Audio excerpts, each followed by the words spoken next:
there really are only two macro level motivators that we have in life, and that's pleasure and pain. And so what I want people to understand is, okay, so if nature only gave you two things to motivate you, pleasure and pain, why would you eliminate half of them?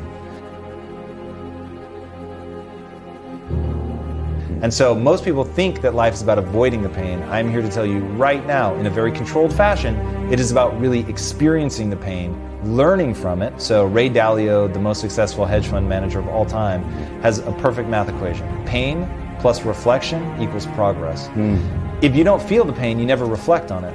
So my thing is, I spend 80% of my time focused on the beautiful things in my life, the things I'm grateful for, the beautiful things that I want to bring into existence, all of it. 20% of the time, though, I'm in the darkness, man. I'm in that Tim Grover, relentless, I'm going to make this happen. If I have to break myself.